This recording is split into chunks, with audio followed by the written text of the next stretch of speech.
Fandom Portals podcast, where your curiosity meets community in a celebration of all things geek. We build connections on every episode by delving into your favorite fandom questions in the time it takes you to run around the Lincoln Memorial. Hi everybody, I'm Aaron Davies, and today I'm solo hosting this 10th episode of the Fandom Portals podcast. That's right, we have made it to 10 amazing episodes. Thank you so much everybody for joining us on this journey, and this is a very special episode. Today, I'm joined in spirit by the Fandom Portals community because you guys had a massive hand in creating the content for today's episode through threads and Instagram. It's a 2014 film, and it's the 9th film in the MCU saga. It's arguably one of their top films and is definitely the top voted film of 2014 according to our community. It's Captain America, the Winter Soldier. Specifically, we're answering the question, what are the 10 best moments of Captain America, the Winter Soldier 10 years later? That's right, this film is turning 10. Can you believe it? By the end of this podcast, you'll discover your top 10 voted moments from this epic entry into the MCU. You'll gain knowledge of behind-the-scenes information and fun facts based on the scenes that have been selected by you, the Fandom Portals community. You'll relive the nostalgia of the espionage spy thriller as we analyze the moments from this movie that rippled through the MCU and impacted more recent stories in the saga. And stick around until the end of the podcast for some more listener shoutouts. So why are we talking about this topic? Well, we're talking about this topic because we are celebrating 10 published episodes of the Fandom Portals podcast. So I took to Instagram and asked the threads and Instagram community what we should do under the theme of doing something related to the number 10. So we decided to do something with movies that are turning 10 years old. And 47% of the Threads community voted for this film, Captain America, the Winter Soldier, in our final bracket of the best movie turning 10 poll. And this poll featured films like Gone Girl, How to Train Your Dragon, Kingsman, Nightcrawler, Whiplash, and even Guardians of the Galaxy. Now, so many people on Threads voted this as their top MCU movie, and many rate it perfect 5 out of 5 stars. Some examples of our community members who love The Winter Soldier include Spence E91, who says, this movie is 5 out of 5. I think Pierce was the perfect role for Robert Redford at this stage in his career. The Movie Minute channel says, I think that this is easily a top 5 MCU film for reasons including story arc, character development, and sound. And Film Nerd 85 rates it a 4.5 out of 5 and says, for me, it's my favorite Captain America film. From there, we took to our threads and Instagram again to find your favorite moments of this movie, Captain America, the Winter Soldier, and our top 10 moments list was born. So first and foremost, before we get into our list, this is a community-created listing. It is not definitive and does not represent the views of any organization or individual other than, of course, myself and the Fandom Portals community. And coming from this point on, I do issue a spoiler warning. If you haven't seen Captain America and the Winter Soldier or any of the related MCU movies from here on out, you might want to at least know that some spoilers are on the way. All right, let's dive in. Captain America and the Winter Soldier, one of MCU's finest movies. Released in 2014 and directed by Anthony and Joe Russo, this film brilliantly blends superhero action with a tense political thriller. Set after the events of the Avengers, Steve Rogers, aka Captain America, is trying to adjust to the modern world while working for S.H.I.E.L.D. But things take a dark turn when Nick Fury, played by Samuel L. Jackson, is attacked, forcing Steve to uncover a conspiracy that reaches the highest levels of power. It's a journey that leaves Steve questioning everything he stands for. Chris Evans gives a stellar performance portraying Cap as a man out of time and of unshakable morals, stuck in a world of corruptions and deceit. Alongside him is Scarlett Johansson as Natasha Romanoff, or the Black Widow, who adds layers of complexity to her own character. She helps Cap navigate this new dangerous reality while also being forced to confront her own past. Meanwhile, Sebastian Stan returns as Bucky. Now brainwashed into becoming the deadly Winter Soldier, his reveal is a heartbreaking moment for Steve, and their brutal encounters carry immense emotional weight. The dynamic between Cap and Bucky would go on to become one of MCU's most important relationships. The film also introduces Anthony Mackie as Sam Wilson, or the Falcon, who quickly becomes one of Cap's most loyal allies. His charm and humor are a perfect balance to the intensity of the story, and their bond lays the groundwork for Sam's eventual ascension as the new Captain America. To wrap it up, The Winter Soldier is a masterpiece. It reshaped the MCU, blending high-octane action with deep political themes, and it gave us some of the most iconic moments in the universe. If you're looking for that film that made Captain America more than just a symbol of justice, then this is it. Now, let's dive into the countdown to see what are the 10 best moments from Captain America the Winter Soldier 10 years later. What's your favorite moment from this stellar blockbuster? Will your moment make the list? Will it be number 1? Stay tuned to find out. All right, kicking off our list at number 10 is the Batroc fight. George Batroc, DGSE leader of the notorious mercenary crew and a man with a history of 36 kill missions. Now that's an introduction.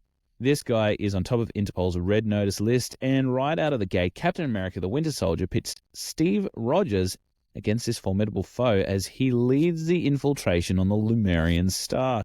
The mission? Save the hostages and liberate the vessel from Batroc and his crew, who are demanding a ransom of $1.5 billion to blackmail S.H.I.E.L.D.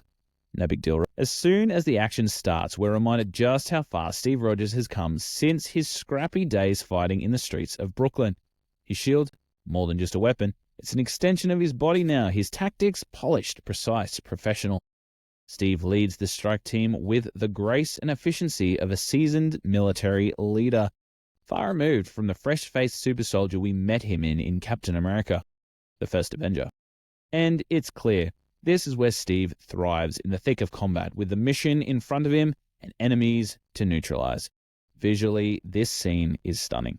Cinematographer Trent Opalock crafts a gritty, grounded look that pulls us right into the moment. The film's grungy aesthetic amplifies the tension as the dark industrial corridors of the ship make it feel like anything could happen at any moment. And let's not forget the soundtrack, with composer Henry Jackman setting the pace. Fast, pulsing percussion drives the energy of the scene, keeping us on the edge of our seats as we track every moment that Cap makes. When we finally meet Batroc, played by the MMA legend George St. Pierre, it's clear that this is no ordinary bad guy. The action shifts between wide shots that make the fight feel like a side-scrolling fighter video game and tight close-ups that showcase every brutal blow. And here's where we get to a truly memorable moment. Steve removes his helmet, signaling that this fight just got personal. When he responds to Batroc in French, it's a cool nod to his days with the Howling Commandos, particularly his French-speaking comrade. From there, it's pure hand-to-hand combat. The fight choreography is crisp, with each blow perfectly timed, capturing the sheer athleticism of both fighters. There's an almost balletic precision to their movements, especially with Batroc's acrobatics and Cap's hard-hitting counters. One Fandom Portals member, LG Smith 2202, even called out this scene as one of their favorites. We asked the community on the threads what moments stood out the most to them in Winter Soldier, and this epic Batroc fight was high on the list. So it's no surprise, really. This scene is a masterclass in choreography and sound design. The heavy metallic thuds and deep bass hits, courtesy of sound engineer Shannon Mills, added weight to every single impact, making us feel every punch as though we were in the middle of the action ourselves. And when the fight ends with Steve tackling Batroc through a door and landing a knockout punch, it is very clear that Cap is back. Now, moving on to number 9. Number 9 is the heart-wrenching reunion between Peggy Carter and Steve Rogers. Get your tissues ready, folks, because coming in at number 9 is the emotional reunion between Steve Rogers and Peggy Carter in The Winter Soldier.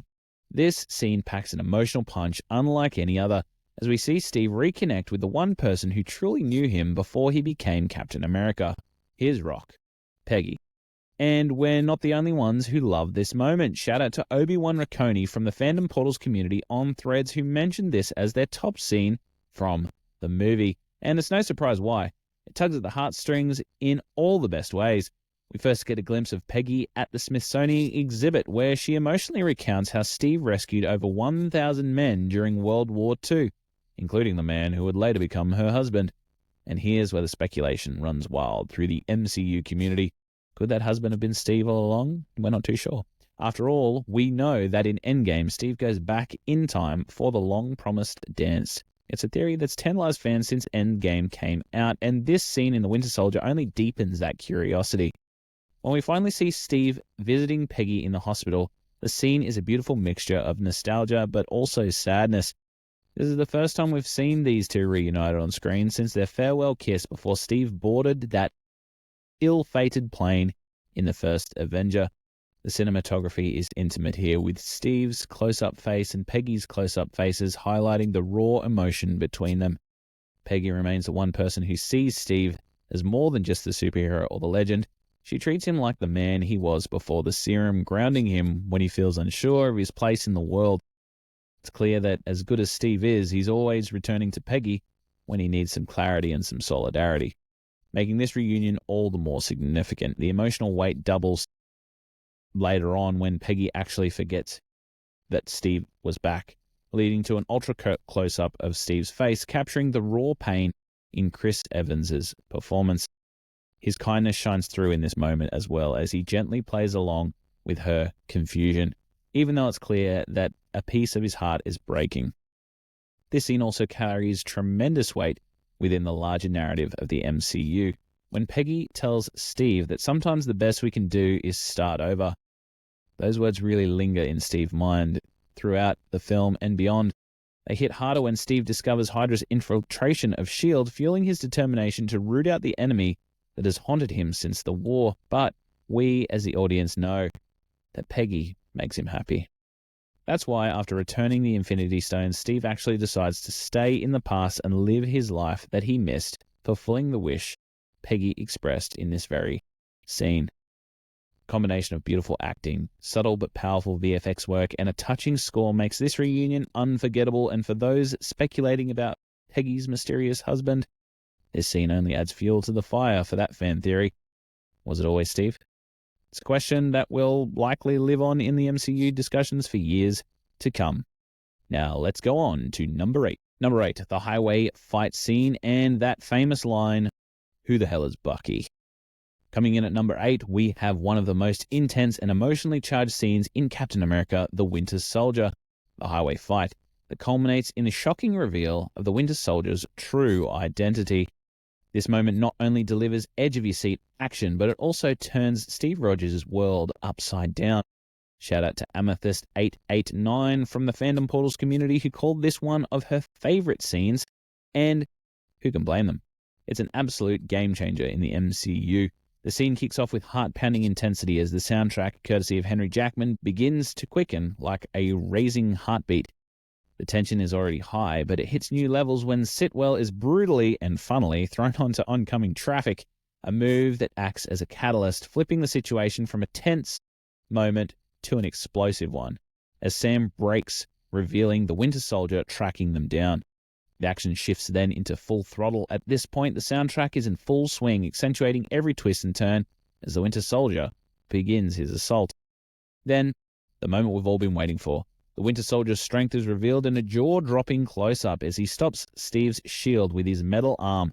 The camera lingers on Steve's face, perfectly capturing Chris Evans's expression of shock and disbelief. This also happened once before on the rooftop scene when he actually caught Steve's shield and threw it straight back to him. It's a critical moment as Steve realizes this isn't just another Hydra agent. This guy is on another level. The cinematography here is nothing short of spectacular. There's a slow pan up that reveals the Winter Soldier's face, a cold-masked figure who exudes an intimidating presence. The soundtrack plays an equally important role, using silence to let that impact just sink in. It's one of those moments where you almost want to hold your breath along with the characters. The shaky cam that follows the projectiles and the tire debris on the highway also adds a chaotic energy in moments, immersing the audience into the sheer pandemonium of that fight. In one of the fight's most memorable moments, the Winter Soldier grabs Steve's shield and hurls it across the battlefield. For eagle-eyed fans, this was an early hint at what may to come. And at the time, many speculated that Bucky would one day take up the mantle of Captain America. The choreography during this fight is absolutely brilliant, particularly the knife elements. There's a blend of perfect grace and brutality. The Winter Soldier's fluid, tactical use of his blade contrasts so well with Steve's heavy, relentless strikes with his shield. It's a visual dance of combat with both fighters showcasing their skills and their determination. And then the reveal. The moment we've all been waiting for. The Winter Soldier's mask comes off, and in slow motion, he turns to reveal the face, Bucky Barnes. Sebastian Stan nails this cold, emotionless expression of a man who doesn't remember his former life, while Steve, heartbroken, recognizes his lost friend almost immediately. There's no soundtrack at this point. There's just silence, letting the gravity of this moment set in. Chris Evans delivers one of the most emotional lines in the MCU as he breathlessly calls out for Bucky. And then the chilling response comes. Who the hell is Bucky?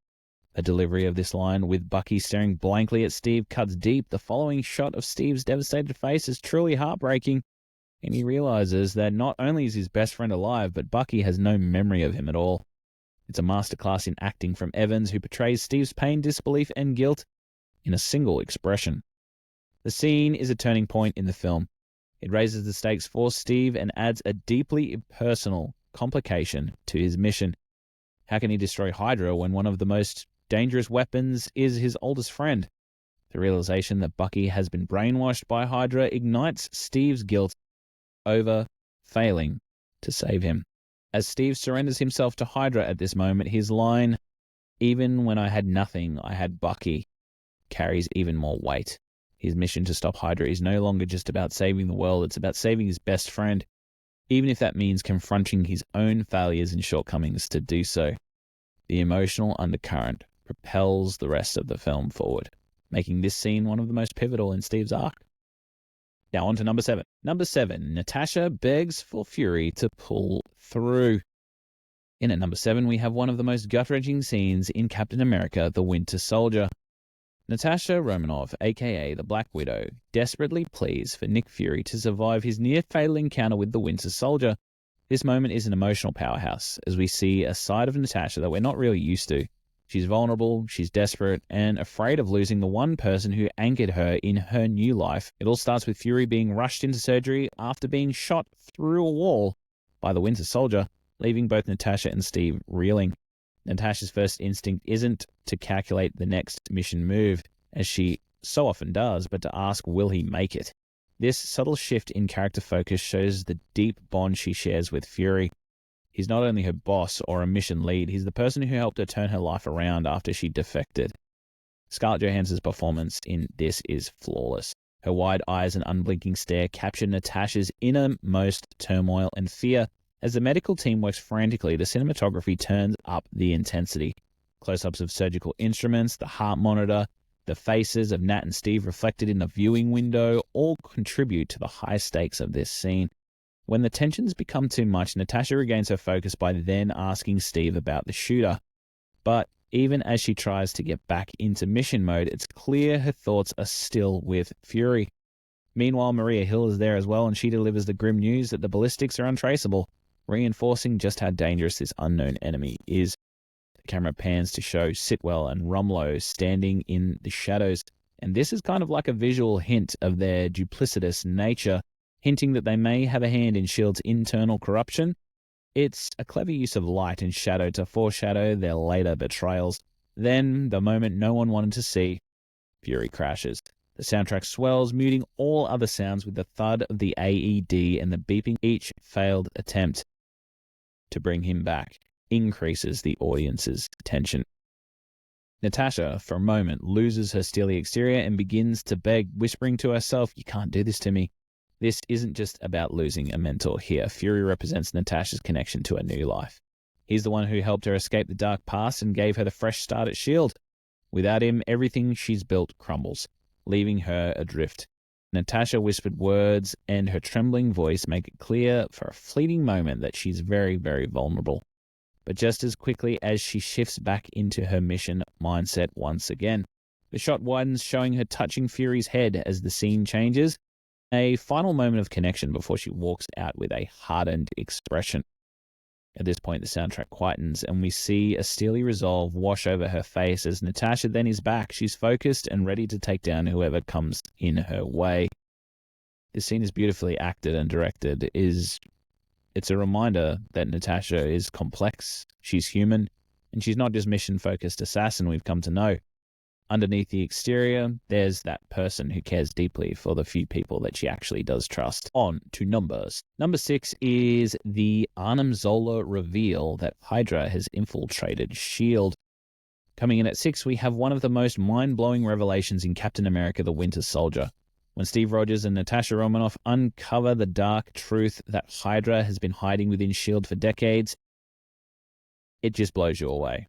And a shout out here to Heroic Hearts on Threads for highlighting this scene as a turning point, not just for the movie, but for the entire MCU.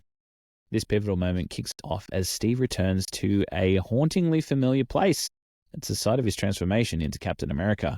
Cue the nostalgic First Avengers soundtrack, which permeates through this film and is a great piece of music, gently nudging our memories of a young Steve just before his life changed forever.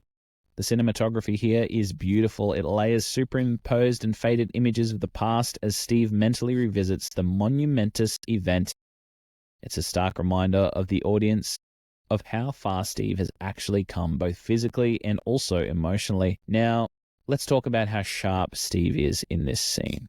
Finding that bunker in an otherwise deserted site shows us he's more than just a muscle. This is the Steve Rogers we saw in the first Avenger, the one who outsmarted his comrades by toppling that flagpole instead of climbing it. His strategic mind and ability to think outside the box have become as crucial to his identity as his strength. This is Steve who leads, not with his fists, but with his brains.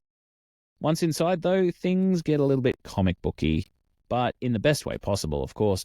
We're met with Arnim Zola, not in human form, but as a digital consciousness spread across ancient computers. This is a throwback to the more fantastical roots of Marvel's comic book origins. Where the Winter Soldier is known for its grounded, gritty tone, this scene takes us back to those larger-than-life, pulpy storylines, and let's give credit where credit's due. The actor behind Zola, Toby Jones, absolutely nails this performance. His accent, the chilling delivery of his lines, and the slow, menacing reveal that Hydra never died, it's captivating. When Steve pleads in this moment, Hydra died with the Red Skull, we feel the weight of his words. This isn't just a statement of hope for him, it's a plea for his past sacrifices to mean something. Steve's selflessness, his willingness to die in the first Avenger to bring down Hydra was supposed to be the ultimate victory. But now, here he is, learning that all of it was in vain, that Hydra, like a beautiful parasite, as Arnim Zola says, has been thriving within S.H.I.E.L.D. all along. The emotional complexity is so striking, and Chris Evans' performance once again mirrors this realization as Steve processes the sheer betrayal of it all. The brilliance of this scene also lies in foreshadowing, as Zola monologues about Project Insight, a program designed to control freedom, not protect it. There are flashes of data on the screen, with one especially important image, a headline showing the deaths of Howard and Maria Stark. Fans who caught this detail during their first watch really had no idea how significant it would be later on in the Civil War movie, when we reveal that Bucky's involvement in their deaths is quite significant. It's one of those more subtle MCU connections that keeps the audience hooked and reminds us that every scene can matter in the bigger picture of the MCU. Steve's growing fury reaches its peak at this point, and he punches Zola's digital face. It's a rare outburst from him, as he's usually quite calculated and composed, but who can blame him? This revelation not only sets the stage for the rest of the film, but reverberates through the MCU, as Hydra's infiltration of S.H.I.E.L.D. changes the entire landscape of the universe. It forces Steve to question who he can trust and catalyzes the eventual role in Civil War that he takes, where the question of freedom versus control becomes central once again. This scene is a game changer for the MCU, showing us that Captain America, the symbol of righteousness, can also be blindsided by corruption. That's why this moment, expertly performed by Toby Jones, is so much more than just a plot twist. It's a seismic shift in the MCU. It's where Steve's story takes that really sharp turn, and the full depth of Hydra's reach is finally exposed. Now on to number 5. At number 5, we have the delightful dynamic of banter between Natasha Romanoff and Steve Rogers.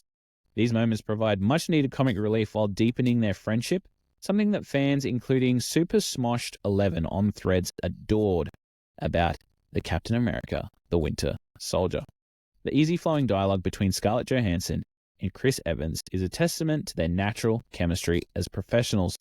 Their exchanges feel light, witty, and entirely believable. It's a refreshing departure from the usual romantic tension seen between a leading man and a leading lady. Here, Natasha and Steve share a bond built on mutual respect, trust, and platonic affection. Right from the beginning, we see this playful dynamic in action. Natasha's quip, "Anyone know where the Smithsonian is? I'm here to pick up a fossil," sets the tone for their friendly banter. It's playful without veering into that flirtatious territory. And similarly, Steve's self-depreciating humor shines through in a later moment where she asks him if he did anything on Saturday night, and he responds by saying everybody from his barbershop quartet is dead. These lines show us that Steve, who, while deeply principled, is not without his dry sense of humor. Another example of their effortless back and forth comes when Natasha teases Steve about dating, asking if he's too shy or too scared, and Steve responds simply by saying that he's too busy. On the surface, it seems like Steve is consumed by his work, but this scene actually subtly alludes to something deeper, in my opinion. Steve's reluctance to date doesn't just come from his busy schedule. It's tied to his lingering feelings for Peggy. The humor between these two is punctuated by serious character-building moments.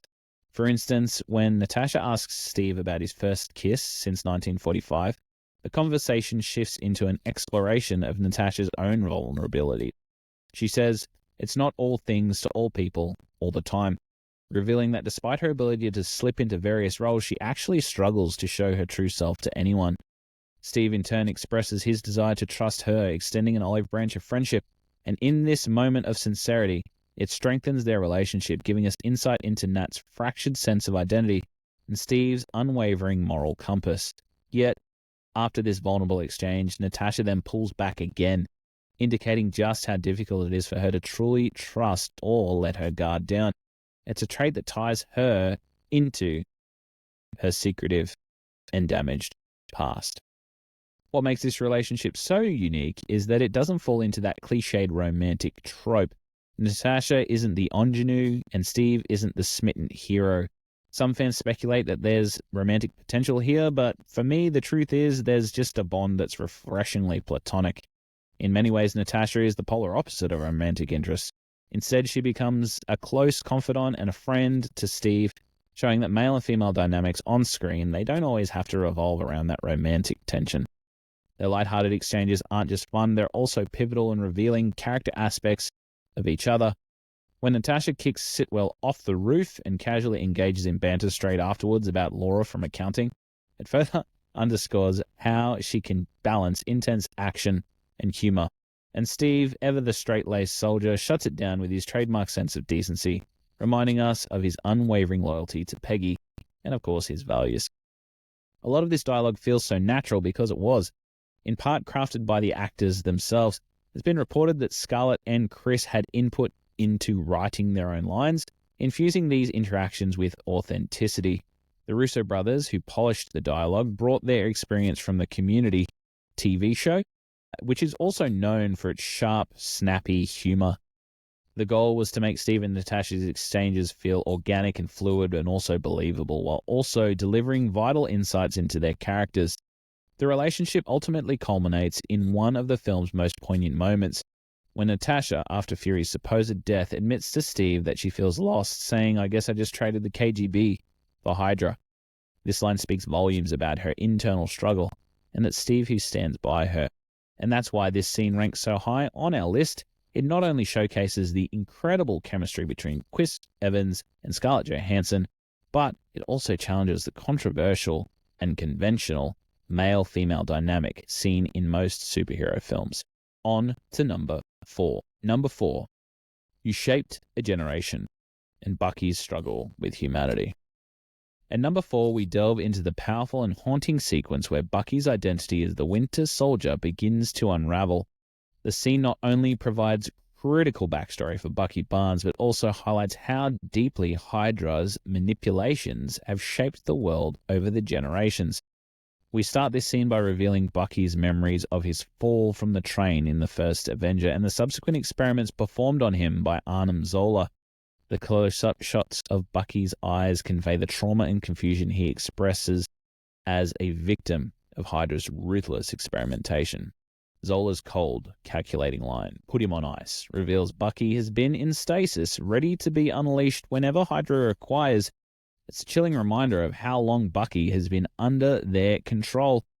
This is followed by the impactful introduction of Alexander Pierce into the scene, and this guy is played masterfully by Robert Redford. As Pierce slaps Bucky and attempts to reset his programming, the scene becomes a battle of wills. Bucky begins to question his role, especially when asked about the man on the bridge, referring obviously to Steve Rogers.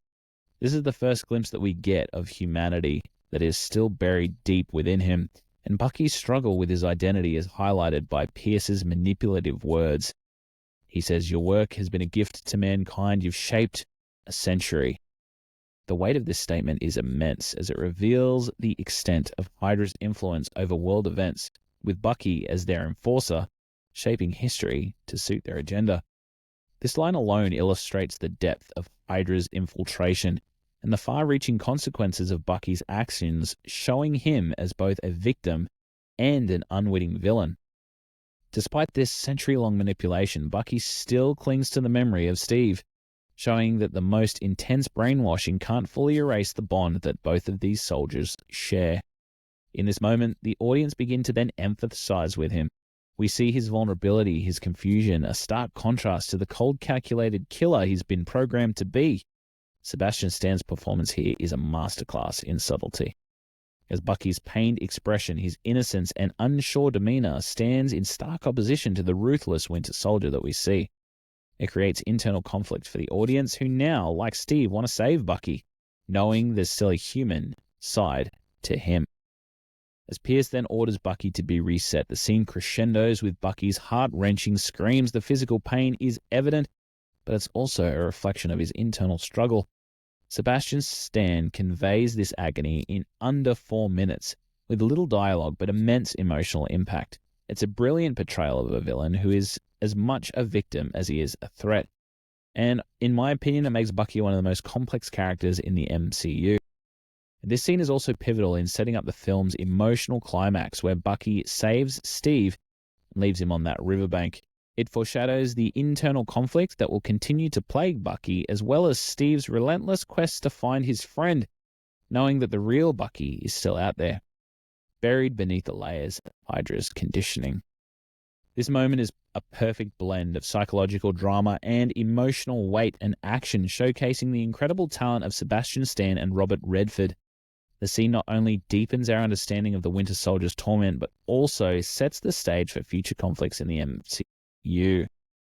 Special mention here goes to the intro of the Winter Soldier, where we saw this character for the first time during Nick Fury's assassination attempt, where we first witnessed his terrifying skill set, the way that the bullet shattered through that windscreen and they're out of focus before shifting to reveal the black-clad Winter Soldier. It's just visually stunning. And then the tension builds even more as we watch him casually just sidestep the car that he'd just blown up, followed by an over-the-shoulder shot of the Winter Soldier as he approaches that smoking wreckage with Fury inside. This soundtrack is just heartbeat pulsing at this point, and it adds tension and mystery, making this villain seem menacing, and he's just iconic. Now, the most interesting thing about the villain Winter Soldier in this movie, the movie's named after him. It's Captain America the Winter Soldier, but Bucky Barnes has 13 lines in this movie. Only 13 lines.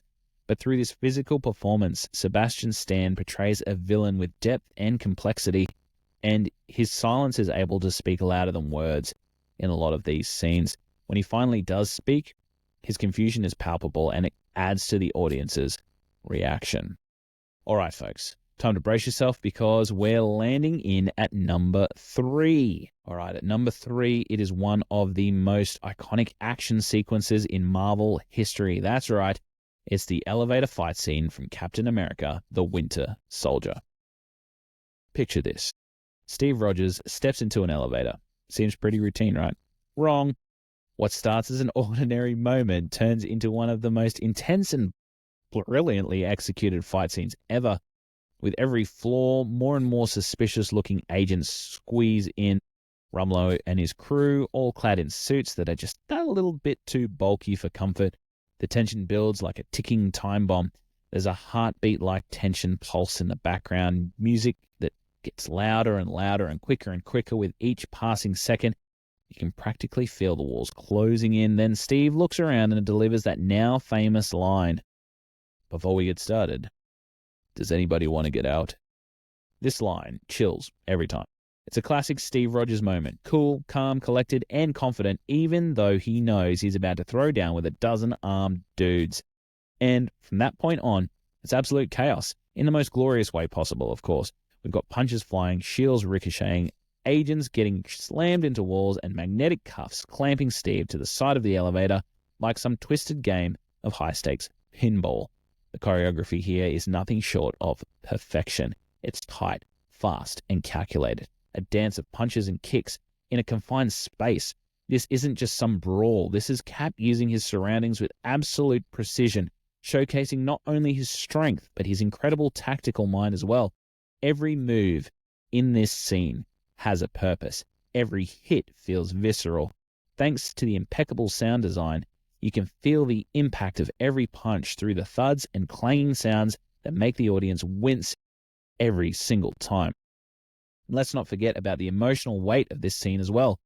Steve isn't just fighting faceless goons here. He's up against his own comrades, the very people he's been leading and trusting within S.H.I.E.L.D. this whole time.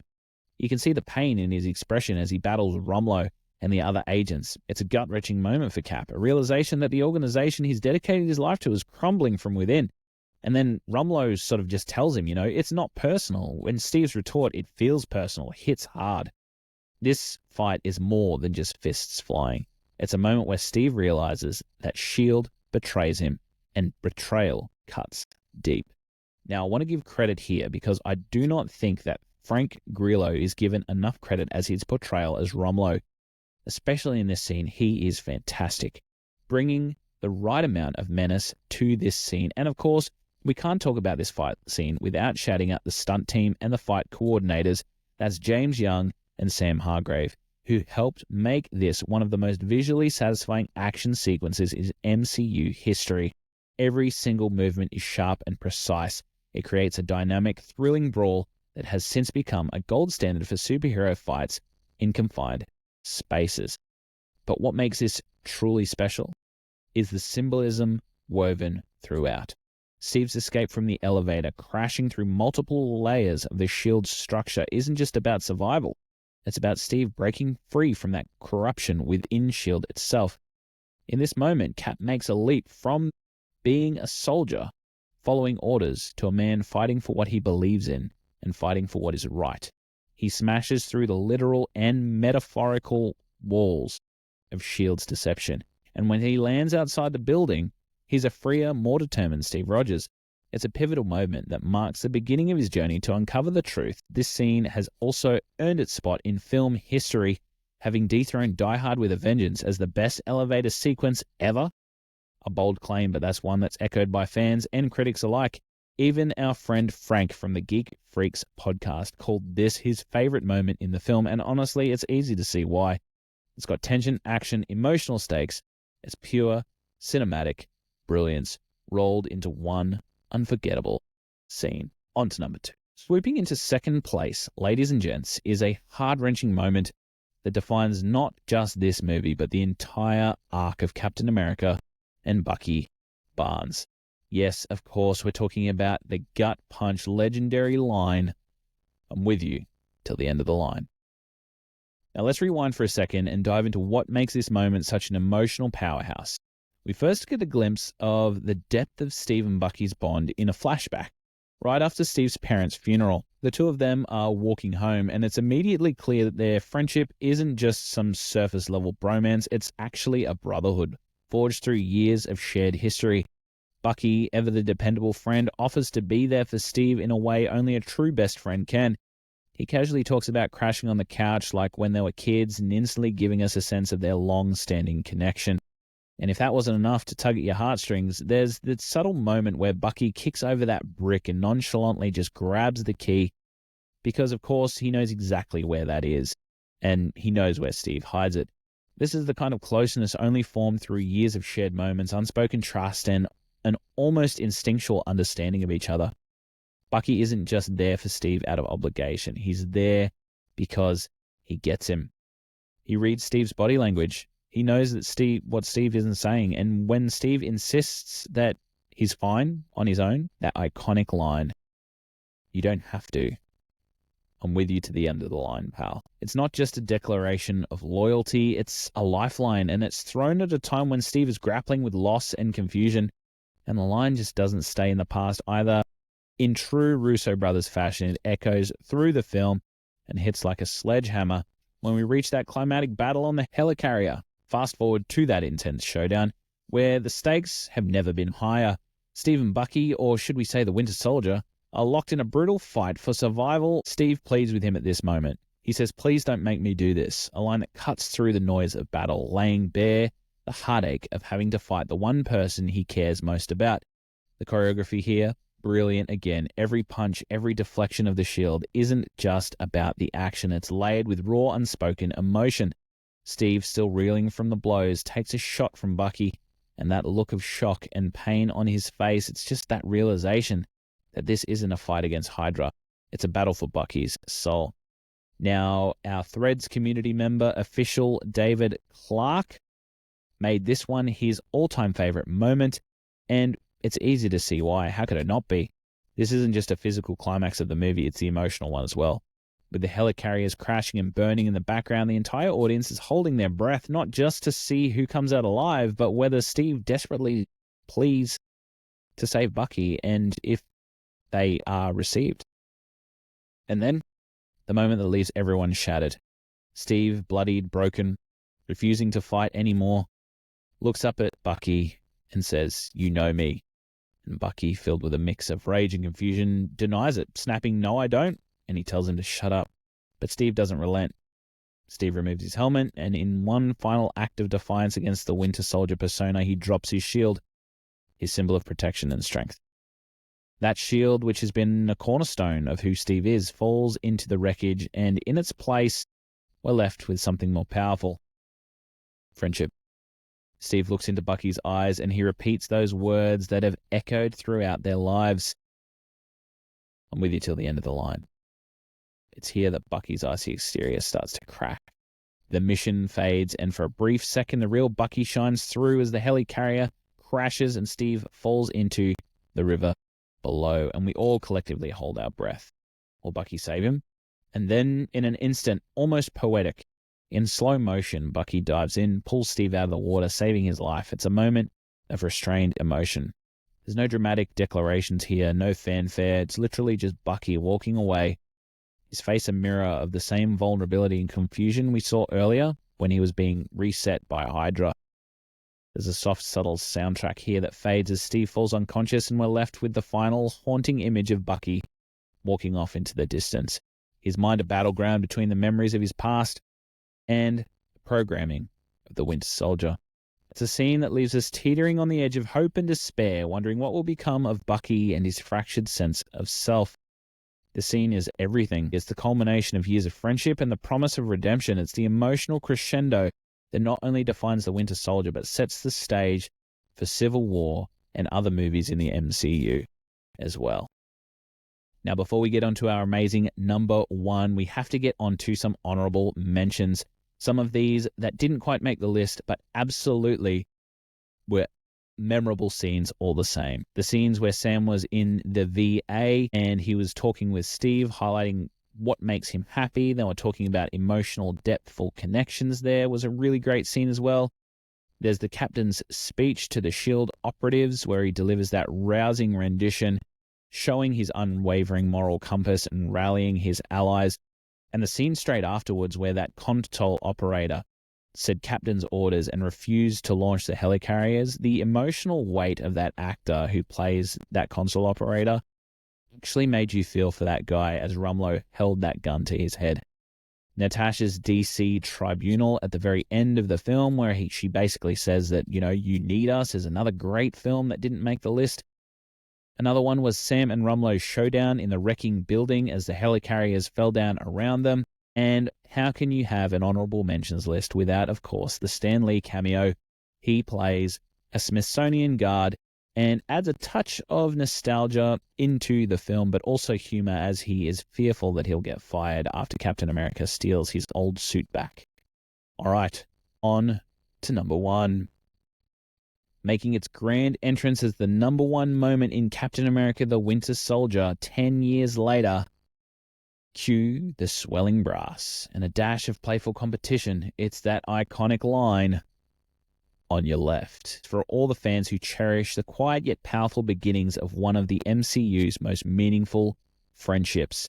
It's a special shout out here to Julian K. Rutowski, 77, and Kieran of Stacy Lou's World from Threads community for calling this their favorite moment, and honestly, it is mine too.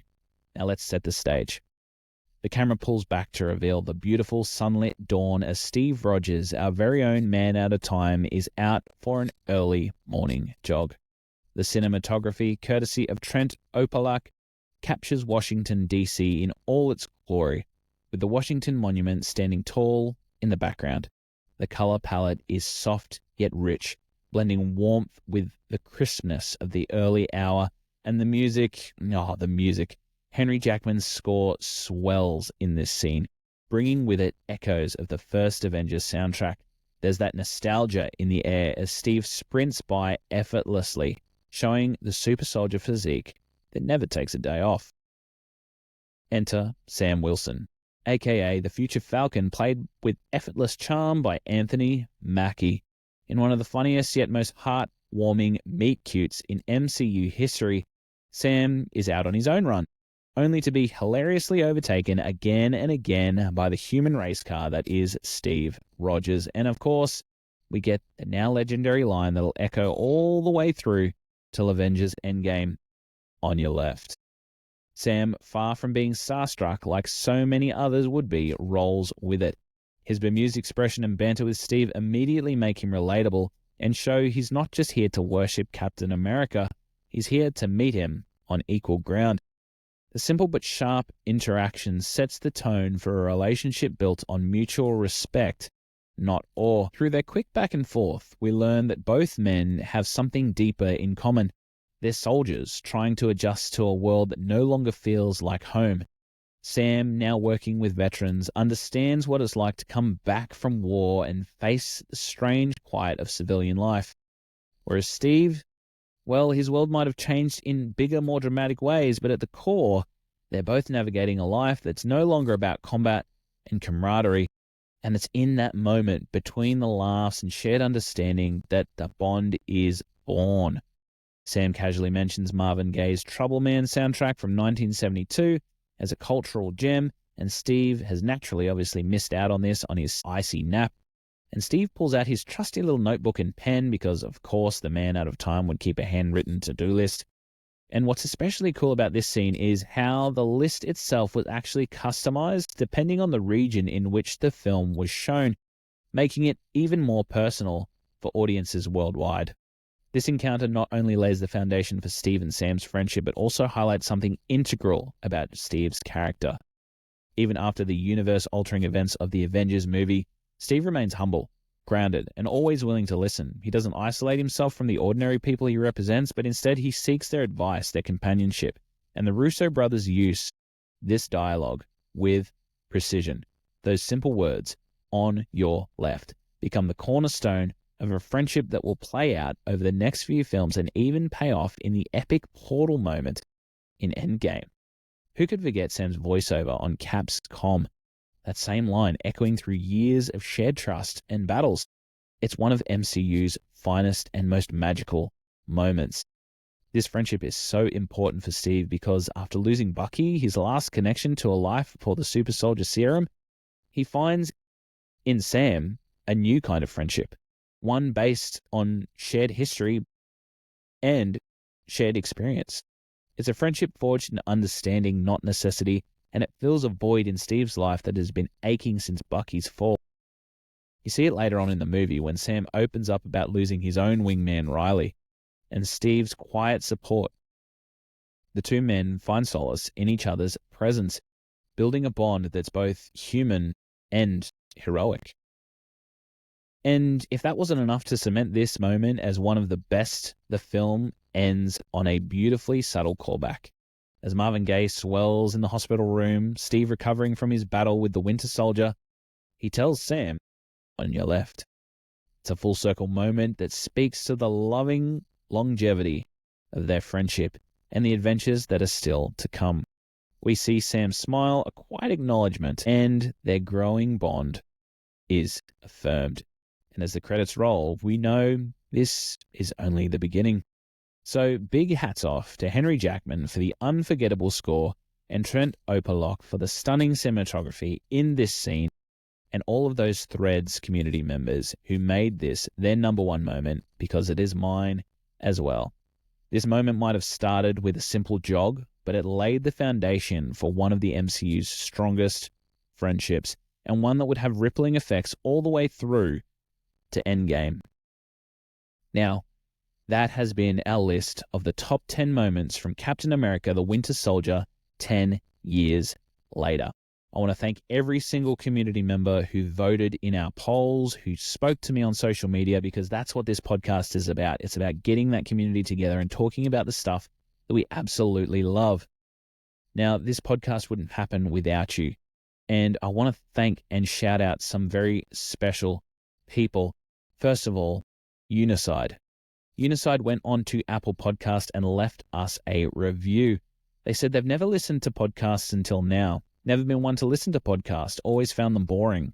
And then enter Fandom Portals. Every episode so far has been so interesting and kept my attention.